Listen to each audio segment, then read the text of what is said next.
بسم اللہ الرحمن الرحیم۔ اسرائیلی فوجی جوان اور افسران اس کار سے دور جا کر تجسس سے دیکھنے لگے۔ اس کار کا پچھلا دروازہ کھلا اور ایک پیر باہر آیا۔ کانفرنس ہال میں مختلف جگہ کھڑے ہوئے مسلح فوجی جوان بیک زبان اونچی آواز میں کہنے لگے، ویلکم لٹل پرنسس، ویلکم اعلیٰ بی بی ثانی ثانی، اعلیٰ بی بی ثانی ثانی ثانی۔ کار سے 3 برس کی شہزادی باہر آئی۔ وہ 3 برس کی تھی لیکن قد اور جسامت میں 6 برس کی لگ رہی تھی۔ اس نے جینز اور جیکٹ پہنی ہوئی تھی۔ اس کے چلنے کا انداز ایسا تھا کہ بالکل سونیا جونیئر لگ رہی تھی۔ وہ دروازے سے گزرتی ہوئی کانفرنس ہال میں آئی۔ اسرائیلی فوج کے چند مسلح جوان اسی طرح کہہ رہے تھے، اعلیٰ بی بی ثانی ثانی ثانی، اعلیٰ بی بی ثانی ثانی ثانی۔ وہ اپنے قد کے مطابق لمبے ڈگ بھرتی ہوئی پلیٹ فارم پر آ گئی۔ فوج کے بڑے افسران اپنے مسلح جوانوں کو ڈانٹنے لگے، بند کرو اپنی زبان، ہم سمجھ گئے ہیں کہ یہ سونیا فرحاد کی بیٹی ہے، اور یہ بھی سمجھ گئے ہیں کہ فرحاد کے ٹیلی پیتھی جاننے والے تمہاری زبانوں سے اعلیٰ بی بی ثانی کو خوش آمدید کہہ رہے ہیں۔ وہ سب خاموش ہو گئے۔ الپا ماتحت لیڈی انسپیکٹر کے ذریعے اعلیٰ بی بی کو سر سے پاؤں تک دیکھتے ہوئے بولی، میں نے پہلے ہی کہا تھا سونیا ثانی ڈرامہ کرے گی۔ یہ کیسی بچکانہ اور بے تکی حرکت ہے کہ بزرگوں کے درمیان ایک ننھی بچی کو یہاں پیش کیا گیا ہے۔ کیا یہ اہم مسائل پر ہم سے گفتگو کر سکے گی؟ اعلیٰ بی بی نے ماتحت لیڈی انسپیکٹر سے ذرا دور ہو کر پوچھا، اے تم کون ہو؟ توبہ کیسی بو آ رہی ہے، کیا غسل نہیں کرتی ہو؟ الپا نے کہا، شٹ اپ، میں تم سے زیادہ صفائی پسند ہوں۔ میرے لباس سے بہترین پرفیوم کی خوشبو پھیل رہی ہے۔ تعجب ہے ڈیوٹی کے وقت وردی پر پرفیوم لگاتی ہو۔ میں اس ماتحت انسپیکٹر کی نہیں اپنی بات کر رہی ہوں، میں خیال خوانی کے ذریعے اس کے اندر موجود ہوں۔ اعلیٰ بی بی نے حاضرین کو مخاطب کرتے ہوئے کہا، میرے بزرگوں، اپنی ایک خیال خوانی کرنے والے کی حماقت دیکھو۔ میں اس ماتحت انسپیکٹر کے جسم اور لباس کی بو کے متعلق کہہ رہی تھی اور وہ دماغ میں چھپی ہوئی اپنی خوشبو کی پبلسٹی کر رہی ہے۔ کیا خیال خوانی کے ذریعے خوشبو کو یہاں تک پہنچایا جا سکتا ہے؟ ایک حاکم نے کہا، میڈم الپا، تمہیں سمجھنا چاہیے تھا کہ یہ بیبی تم سے نہیں اس ماتحت انسپیکٹر سے مخاطب تھی۔ الپا نے جواب نہیں دیا۔ اعلیٰ بی بی نے کہا، تم نے مجھے ننھی بچی کہا تھا، اب بولو ننھی بچی، خاموش کیوں ہو؟ وہ حاضرین کو دیکھتے ہوئے بولی، میری ماما سونیا اور میرے پاپا کی جان میرے اندر ہے۔ اگر کوئی یہاں میری گردن مروڑ دے گا تو وہاں میری ماما اور پاپا کا دم نکل جائے گا۔ ایک طویل مدت سے میرے والدین کی ذہانت کا ڈنکا بج رہا ہے۔ کیا آپ بتا سکتے ہیں کہ ایسے ذہین والدین نے مجھے دشمنوں کے درمیان بھیجنے کی یہ غلطی کیوں کی ہے؟ ذرا دیر خاموش رہی، پھر ایک اعلیٰ افسر نے کہا، بیبی، میں نے تمہیں دیکھتے ہی سوچا سونیا اور فرحاد نے یہ کیا کیا ہے۔ کہیں سے بھی بندوق کی ایک گولی آ کر اس بچی کا کام تمام کر سکتی ہے۔ جی ہاں، کیا خیال ہے، کہیں سے ایک گولی بھیجنے کا ارادہ ہے؟ الپا نے کہا، ہمیں نادان نہ سمجھو، ہم ایک طویل مدت سے تمہارے والدین کے طریقہ کار کو سمجھتے آ رہے ہیں۔ انہوں نے اپنی بیٹی اعلیٰ بی بی کی ڈمی یہاں بھیجی ہے۔ ہم تمہیں ان کی سگی بیٹی تسلیم کرنے کی حماقت نہیں کریں گے۔ میں خدا کو حاضر و ناظر جان کر اپنی عظیم ماما اور بابا کی قسم کھا کر کہتی ہوں کہ میں ڈمی نہیں ہوں، سر سے پیر تک اصلی ہوں۔ میرے والدین نے اس یقین کے ساتھ مجھے یہاں بھیجا ہے کہ میں یہاں سے صحیح سلامت واپس جاؤں گی۔ فوج کے اعلیٰ افسر نے کہا، تمہارے والدین وہی پرانا ہتھ کنڈا استعمال کریں گے، ہمیں دھمکیاں دیں گے، وہ خیال خوانی کے ذریعے ہمارے ایٹمی پلانٹ کو تباہ کر دیں گے، ہماری دفاعی قوتوں کو کمزور بنا دیں گے۔ وہ مجھے یہاں بھیجنے سے پہلے دھمکی دیتے کہ ان کی بیٹی آ رہی ہے، کوئی اسے ہاتھ نہ لگائے، لیکن میں تو آ چکی ہوں اور ان کی طرف سے آپ کو دھمکیاں نہیں مل رہی ہیں بلکہ دھمکیوں کا وقت گزر چکا ہے۔ اب یہاں میری جان خطرے میں ہوگی تو وہ آپ کا ایٹمی پلانٹ تباہ کر کے کیا کریں گے؟ کیا ایسا کرنے سے میں انہیں واپس مل جاؤں گی؟ ایٹمی پلانٹ کو تباہی کے بعد دوبارہ قائم کیا جا سکتا ہے، یہاں میری جان جائے گی تو انہیں دوبارہ ایسی بیٹی نہیں ملے گی۔ ایک فوجی افسر نے اپنی جگہ سے اٹھ کر مسلح جوان سے گن لے کر اعلیٰ بی بی کو نشانے پر رکھا، پھر کہا، میری انگلی ٹریگر کو دبائے گی، پھر پلک جھپکنے سے پہلے کئی گولیاں تمہارے ننھے سے جسم میں پیوست ہو جائیں گی۔ ذرا سی دیر کے لیے خاموشی رہی، پھر اعلیٰ بی بی نے کہا، میرے ایک ٹیلی پیتھی جاننے والے انکل کہہ رہے ہیں کہ تم نے محض آزمائش کے لیے مجھے نشانے پر رکھا ہے، فائر نہیں کرو گے، لیکن اب میرے انکل تمہیں ہاتھوں سے گن چھوڑنے نہیں دیں گے۔ میں 1 2 3 کہوں گی تو تم میری طرف کئی گولیاں چلاؤ گے، مسلسل فائرنگ کرو گے۔ پھر وہ گن کی طرف سینہ تان کر بولی، چلو فائر کرو، 1 2 3۔ اس افسر نے نہ چاہنے کے باوجود تڑا تڑ کی آواز کے ساتھ اعلیٰ بی بی پر گولیاں چلائیں۔ کانفرنس ہال میں تمام لوگ اچھل کر کھڑے ہو گئے، کیونکہ فائرنگ کے ساتھ ہی اعلیٰ بی بی اچھل کر پلیٹ فارم کے فرش پر گری تھی۔ سب نے یہی سمجھا کہ اسے گولی لگی ہے، لیکن چشمے زدن میں وہ نظروں سے اوجھل ہو گئی، سایہ بن گئی۔ تمام حاضرین کے منہ کھل گئے۔ منہ کھلتے ہی ٹھنڈی ہوا باہر نکلی۔ دور کھڑی ہوئی لیڈی انسپیکٹر پلیٹ فارم پر آ کر بولی، میں ہوں اعلیٰ بی بی ثانی، میرا سایہ اس عورت کے اندر سمایا ہوا ہے، میں 15 منٹ کے بعد پھر اپنے ٹھوس جسم کے ساتھ ظاہر ہو جاؤں گی۔ ادھر واشنگٹن میں 4 بج گئے تھے۔ وہاں کانفرنس ہال کے اندر فوجی جوانوں نے یک بارگی بیاک وقت کہا، ویلکم ماسٹر کبیریہ فرہاد کبیریہ۔ 3 برس کا شہزادہ ایک شان بے نیازی سے چلتا ہوا کانفرنس ہال میں داخل ہوا۔ اعلیٰ حکام اور فوج کے اعلیٰ افسران کی توقع نہیں تھی کہ ایک بچہ وہاں آئے گا۔ اسے دیکھ کر ان سب کے بڑے پن کو ٹھیس پہنچی۔ فوج کے اعلیٰ افسران نے اپنے جوانوں کو ڈانٹ کر کہا، شٹ اپ، خاموش رہو، تم لوگ کسے ویلکم کہہ رہے ہو؟ ایک مسلح جوان نے کہا، سر یہ آپ کے سامنے جو بچہ ایک اونچے پلیٹ فارم پر آ کر کھڑا ہوا ہے، یہ بچہ نہیں، آپ جیسے باپ کا باپ ہے، فرہاد علی تیمور کا بیٹا کبیریہ فرہاد ہے۔ سب اسے دیکھنے لگے۔ اگرچہ وہ 3 برس کا تھا، لیکن قد اور جسامت کے لحاظ سے 6 برس کا لگ رہا تھا۔ دوسرے افسر نے اپنے ماتحت سے پوچھا، تم کیسے جانتے ہو کہ یہ فرہاد کا بیٹا ہے؟ دوسرے ماتحت نے کہا، تمہاری عقل گھاس چرنے گئی ہے، کیا اتنی سی بات نہیں سمجھ رہے ہو کہ بابا صاحب کے ادارے والے تمہارے ان مسلح جوانوں کے اندر موجود ہیں؟ یہ تمہارے مسلح جوان وہی کہہ رہے ہیں جو ہم انہیں بتا رہے ہیں۔ اونچے پلیٹ فارم پر کھڑے ہوئے مسلح گارڈ کی زبان سے ہیرو نے کہا، جس مہمان کا ذکر میں نے کیا تھا وہ مہمان یہی شہزادہ ہے، شہزادہ کبیریہ فرہاد سان آف فرہاد علی تیمور۔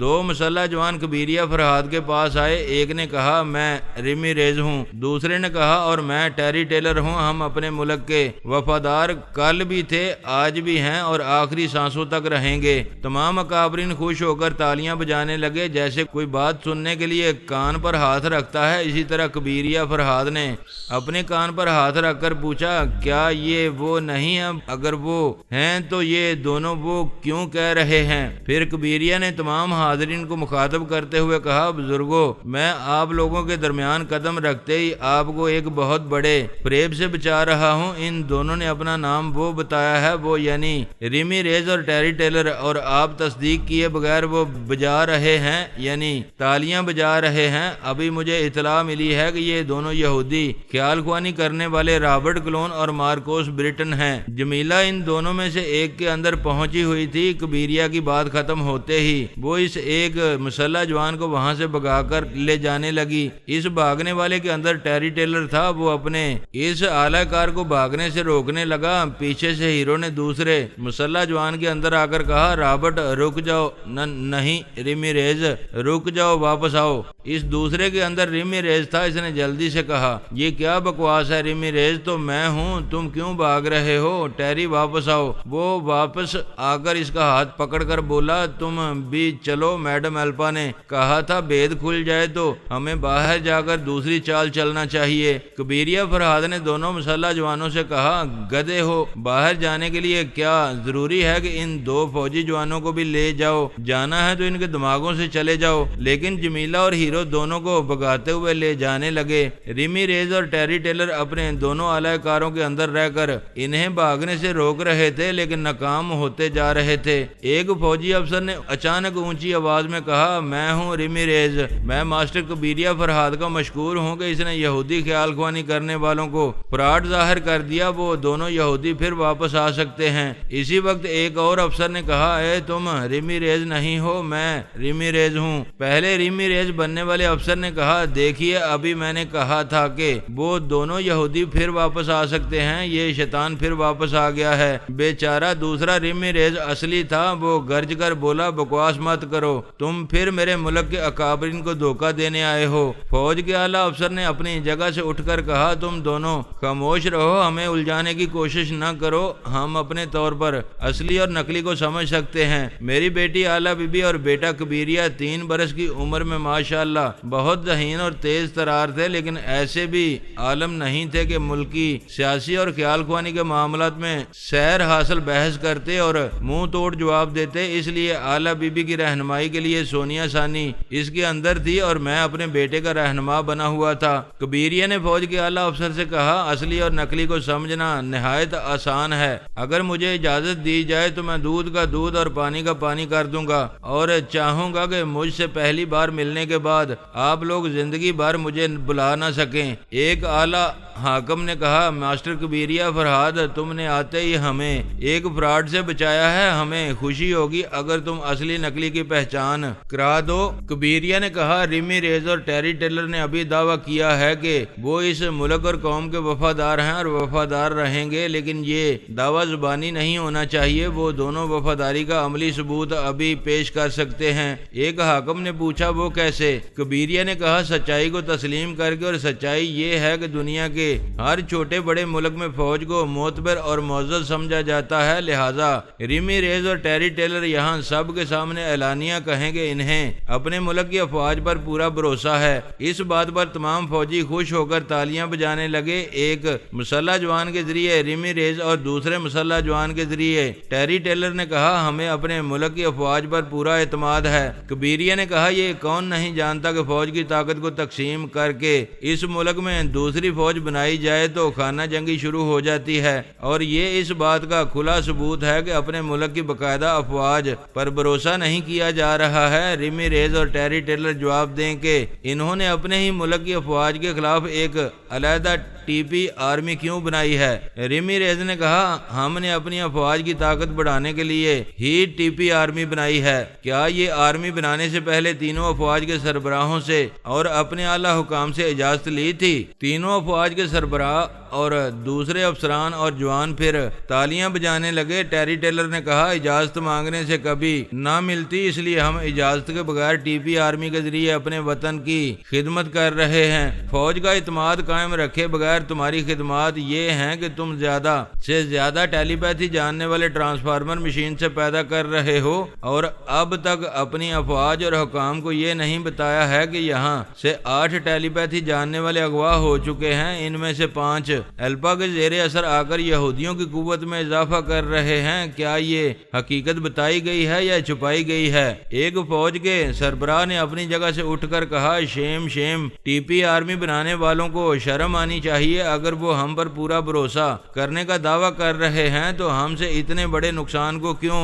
چھپایا ہے؟ ان محبان وطن بننے والوں کی تینوں افواج میں ایک بھی ٹیلی پیتھی جاننے والا نہیں ہے، اور انہوں نے 8 ٹیلی پیتھی جاننے والوں کو دوسرے ملکوں میں پہنچا دیا ہے۔ ریمی ریز نے کہا، ہم سے صرف یہ کوتاہی ہوئی ہے کہ ہم نے 8 خیال خوانی کرنے والوں کے نقصان کے بارے میں اپنی افواج اور اپنے حکام کو کچھ نہیں بتایا، لیکن ہم ان خیال خوانی کرنے والوں کو واپس لانے کے لیے تل ابیب میں پوری طرح سرگرم عمل ہیں۔ کبیریہ نے پوچھا، کیا تم نے اپنی افواج کو یہ بتایا ہے کہ تمہاری ٹی پی آرمی والوں کو الپا نے وارننگ دی ہے کہ اگر تم لوگوں نے 12 گھنٹے کے اندر اسرائیل کی زمین کو نہ چھوڑا تو وہ خیال خوانی کے ہتھ کنڈوں سے جزیرے میں بم باری کرائے گی اور وہ جزیرہ ٹرانسفارمر مشین سمیت سمندر میں غرق ہو جائے گا؟ ریمی ریز نے کہا، ہم بتانے والے تھے۔ تینوں افواج کے سربراہ یکے بعد دیگرے گرجنے لگے، کب بتانے والے تھے؟ بولو، کیا پانی سر سے گزرنے کے بعد بتانے والے تھے؟ کبیریہ نے کہا، الپا کے الٹیمیٹم کے 12 گھنٹوں میں سے 6 گھنٹے گزر چکے ہیں اور اب صرف 6 گھنٹے باقی رہ گئے ہیں۔ ٹیری ٹیلر نے کہا، یہ بچہ نہیں فتنہ ہے، ہمیں آپس میں لڑانے آیا ہے، میں کہہ چکا ہوں کہ نیک ارادوں سے آیا ہوں۔ ریمی ریز نے کہا، تم بالشت بھر کے ہو، تمہارے کیا خاک ارادے ہوں گے؟ تمہارے پیچھے تمہارے ماں باپ بول رہے ہیں اور ہماری افواج کے سربراہوں اور حکام کو ہم سے لڑا رہے ہیں۔ ہاں، مجھ جیسا بچہ ملکی معاملات میں بڑی مہارت سے تم لوگوں کو آپس میں لڑا نہیں سکتا۔ تمہارے اندازے کے مطابق میری پشت پر میرے والدین ہو سکتے ہیں، ایسا ہونے سے کیا تمہاری وطن سے دشمنی اور افواج سے دشمنی چھپ جائے گی؟ اپنے خلاف الزامات کو غلط ثابت کرو تو یہ ثابت ہو جائے گا کہ میں تم لوگوں کو آپس میں لڑانے آیا ہوں۔ ایک فوج کے سربراہ نے کہا ریمی ریز صرف 6 گھنٹے رہ گئے ہیں، تم نے جزیرے اور مشین کو بچانے کے لیے کیا اقدامات کیے ہیں؟ ہمارے درجنوں ٹیلی پیتھی جاننے والے جزیرے کی سختی سے نگرانی کر رہے ہیں، الپا کو خیال خوانی کے ذریعے کوئی چال نہیں چلنے دیں گے۔ کبیریہ نے کہا الپا تمہارے ہی ملک کی فضائیہ کے چند جوانوں کو معمول اور تابعدار بنا کر جزیرے پر ہوائی حملے کرے گی، تم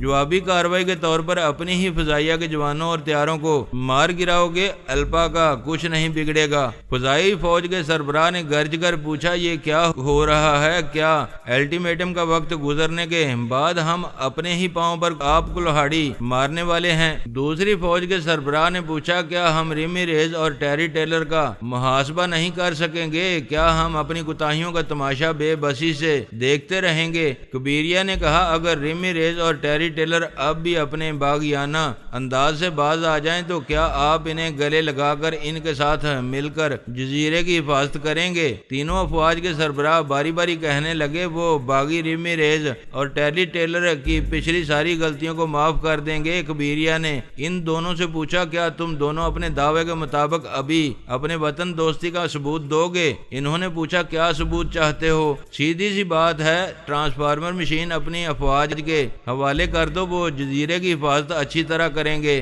ایک سربراہ نے کہا ننھے فرشتے تم زندہ رہو، پائندہ رہو۔ دوسرے سربراہ نے کہا وہ جزیرہ ابھی ہمارے حوالے کر دیا جائے گا تو ہم الپا کے حملوں کا منہ توڑ جواب دے سکیں گے۔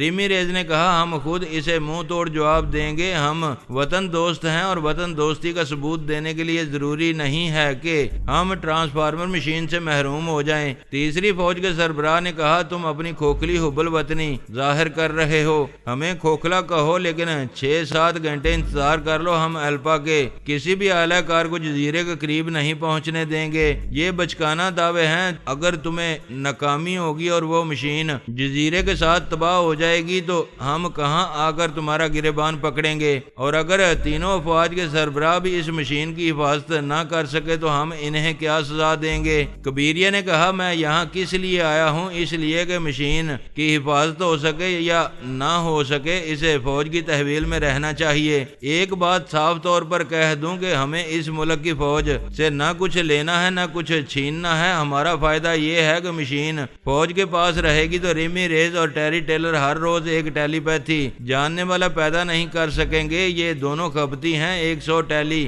پیتھی جاننے والوں کی آرمی بنانا چاہتے ہیں، لیکن ابھی ان کے 30 ٹیلی پیتھی جاننے والوں میں سے 8 اغوا ہو چکے ہیں۔ ان کی سمجھ میں نہیں آتا کہ غیر معمولی علوم رکھنے والے جتنے ہوں گے اتنے ہی اغوا کیے جائیں گے یا وہ خود باغی ہو کر آرمی کو ٹھوکر مار کر چلے جائیں گے۔ اس طرح جانے والے اور اغوا ہونے والے ہمارے بھی دشمنوں کی طاقت میں اضافہ کرتے رہیں گے۔ اس ملک امریکہ سے ہمارے تعلقات کبھی اچھے نہیں رہے، اس کے باوجود میں اپنے بزرگوں کی ہدایت پر یہاں کی افواج کی حمایت کرنے آیا ہوں۔ میرے بزرگ نہ پہلے کبھی ٹرانسفارمر مشین کے محتاج رہے ہیں اور نہ اب وہ مشین حاصل کرنا چاہتے ہیں۔ آخری اور اٹل بات یہ ہے کہ میں اس ٹرانسفارمر مشین کو یہاں کی افواج کے حوالے ہی کر کے واپس جاؤں گا۔ ریمی ریز نے کہا تمہارے بڑے بھی اس مشین کو ہم سے چھین کر کسی دوسرے کے حوالے نہیں کر سکیں گے۔ میرے بڑوں کی بات نہ کرو، وہ جب میدان عمل میں آتے ہیں تو خطرناک تنظیموں اور بڑے بڑے ممالک کو بخار چڑھ جاتا ہے۔ اس لیے آج انہوں نے اسرائیل اور امریکہ میں 2 چھوٹے چھوٹے بخار بھیجے ہیں۔ فی الحال تم سب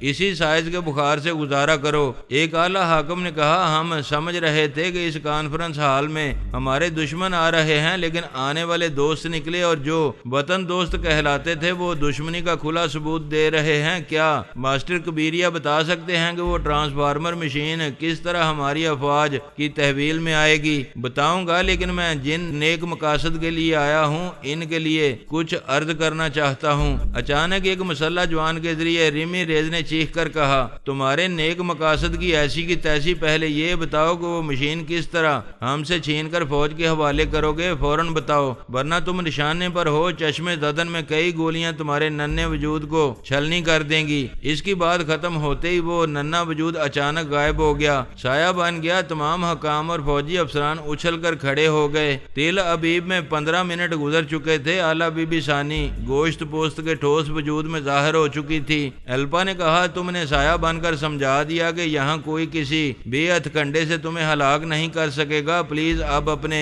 آنے کا مقصد بتا دو۔ میں ایک چھوٹی سی بچی ہوں اور دنیا کے کروڑوں بچوں کی طرف سے بولنے آئی ہوں کہ ہم بچوں کو بارود اور دہشت نہ دو، ہمیں سلامتی سے زندہ رہنے کی راہوں پر چلو۔ اس کا پہلا راستہ یہ ہے کہ بچے پیدا کرو تو ہتھیار پیدا نہ کرو۔ تم سب ایک دوسرے کے حملوں سے بچنے کے لیے ایٹمی لباس پہن لو گے، عالمی جنگ چھڑ جائے گی تو بچے ایٹمی لباس کہاں سے لائیں گے؟ تم فلائنگ شوز پہن کر اپنی حفاظت کے لیے چلے جاؤ گے، بچوں کو ایسے جوتے کہاں سے ملیں گے؟ کیا تم سب مل کر ہم بچوں کے لیے محفوظ اور مسکراتی ہوئی دنیا نہیں بنا سکتے؟ ایسی باتیں صرف ہم سے کیوں کہہ رہے ہو؟ امریکہ میں بھی ایٹمی لباس اور فلائنگ شوز تیار ہو رہے ہیں، اور کیا تمہارے بابا صاحب کے ادارے میں یہ چیزیں تیار نہیں ہو رہی ہیں؟ بابا صاحب کے ادارے کے بارے میں دشمن بھی کہتے ہیں کہ وہاں سے ہمیشہ امن و سلامتی ملتی ہے۔ اس ادارے میں دنیا کا سب سے خطرناک ہتھیار ٹیلی پیتھی سب سے زیادہ تعداد میں ہے، اور یہ ہتھیار محض اپنے دفاع کے لیے استعمال ہوتا ہے۔ وہاں بے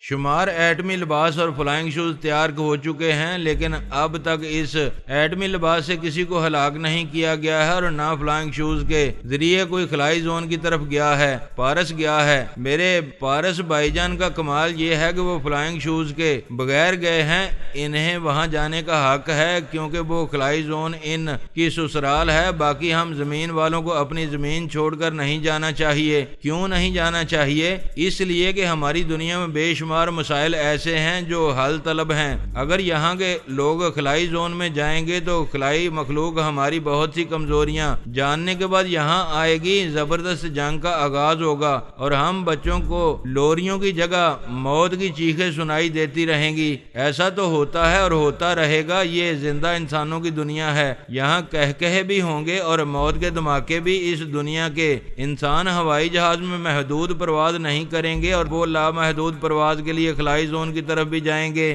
اعلیٰ بی بی نے سختی سے کہا، میرے پارس بھائی جان کے بعد کوئی خلا کی طرف پرواز نہیں کرے گا۔ جس طرح ہمارے پاس خلائی چیزیں بحفاظت رکھی رہیں گی، اسی طرح یہی چیزیں تمہارے پاس رہیں گی۔ کیا صرف نمائش کے لیے رکھی جائیں گی؟ جس طرح دو ملکوں میں ایٹم بم ہوں تو وہ ایک دوسرے کے خوف سے جنگ نہیں کرتے، اسی طرح ہمارے تمہارے اور امریکہ کے پاس یہ چیزیں ہوں گی تو طاقت کا توازن رہے گا اور کوئی کسی پر حملہ نہیں کرے گا۔ تمہاری بات معقول ہے، لیکن خلا میں جانے کے سلسلے میں کوئی پابندی قبول نہیں کرے گا، اور ہم یہودی تو ضرور خلائی زون کی طرف جائیں گے۔ جب پر نہیں رہیں گے تو پرواز کیسے کریں گے؟ الپا نے ہنستے ہوئے کہا، آج صبح تمہارے کسی خیال خوانی کرنے والے نے یہ ظاہر کیا تھا کہ کاٹن فیکٹری کی ایک عمارت میں خلائی لباس اور خلائی جوتے تیار کیے جا رہے ہیں۔ وہ تمام چیزیں بم کے ایک دھماکے سے اڑا دی جائیں گی۔ اب ہم ایسے بے وقوف نہیں ہیں کہ ان غیر معمولی چیزوں کو وہیں چھوڑ دیتے۔ ہم نے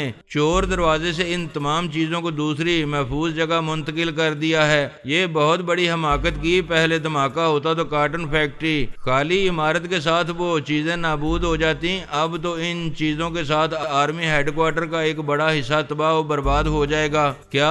الپا نے شدید حیرانی سے پوچھا، تم لوگوں کو کیسے معلوم ہو جاتا ہے کہ ہم وہ چیزیں کہاں چھپاتے رہتے ہیں؟ ذرا عقل سے سمجھنا چاہو گی تو سمجھ لو گی۔ اب ہم ٹیلی پیتھی کے ذریعے چھپی ہوئی چیزوں کے سراغ نہیں لگاتے ہیں۔ میرے عادل بھائی سایہ بن کر ان تمام کاریگروں کے اندر جاتے رہے ہیں جو خلائی لباس اور جوتے تیار کر رہے ہیں۔ تم جہاں بھی ان چیزوں کو منتقل کرو گی وہاں تمہارے کاریگر ضرور جائیں گے۔ الپا کو چپ سی لگ گئی، پھر وہ برین آدم کے پاس آ کر بولی، برادر یہ سایہ بننے والے تو بلائے جان بن گئے ہیں، اب ہم ان اہم اور غیر معمولی چیزوں کو کہاں چھپائیں گے؟ عادل کا سایہ تو کہیں بھی پہنچ جایا کرے گا۔ بڑی مشکل ہے۔ جب میں نے کانفرنس ہال میں سونیا، ثانی اور علی کی آوازیں سنی تو سمجھ گیا تھا کہ وہ لوگ کوئی بڑی مصیبت بن کر آئے ہیں۔ اس مصیبت سے نجات کیسے ملے گی؟ فی الحال ان کی بات مان لو، وعدہ کر لو کہ ہمارا کوئی آدمی خلائی زون کی طرف نہیں جائے گا۔ اس طرح ہمارے تمام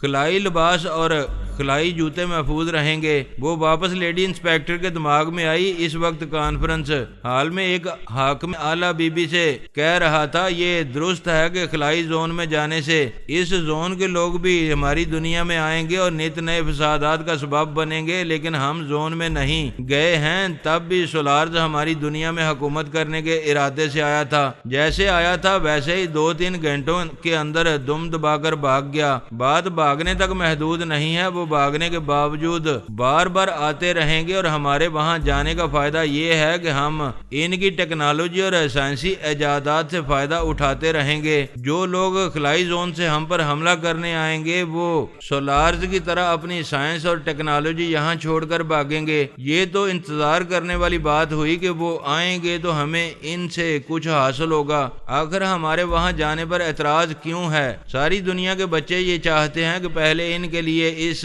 ارضی دنیا کو جنت بنائیں۔ بچوں کے کھانوں کی چیزوں میں ملاوٹ کی جاتی ہے، انہیں آہستہ آہستہ مارنے والی زہریلی خوراک دی جاتی ہے، انہیں اغوا کر کے ان سے زیادتی کی جاتی ہے، ان کے نازک جسموں پر چابک برسائے جاتے ہیں، انہیں گولیوں سے چھلنی کیا جاتا ہے، اور ہم ان کی حفاظت نہیں کر سکتے ہیں تو اس دنیا کے تمام بڑے خود غرض اور مفاد پرست ہیں۔ وہ خلا کی وسعتوں میں جانے کے راستے تلاش کرتے ہیں لیکن محض معمولی کوششوں سے بچوں کو تحفظ فراہم نہیں کرتے۔ اب ہم بچے جبرن اپنے حقوق حاصل کریں گے، کسی کو خلائی زون کی طرف نہیں جانے دیں گے۔ ایلپا نے کہا، شہزادی اعلیٰ بی بی سے بحث نہ کی جائے، ہم نہیں چاہتے کہ جو خلائی سامان ہم تیار کر رہے ہیں اسے کوئی نقصان پہنچے۔ بابا صاحب کے ادارے نے ایک بچی کو بھیج کر بچوں کے حوالے سے احساس دلایا ہے کہ پہلے ہمیں اپنے بچوں کے لیے اس دنیا کو خوبصورت بنانا چاہیے اور خلائی زون کی طرف جانے کا خیال دل سے نکال دینا چاہیے۔ لہذا ہم نے یہ خیال دل سے نکال دیا ہے۔ ہمیں یقین ہے کہ ہمارے خلائی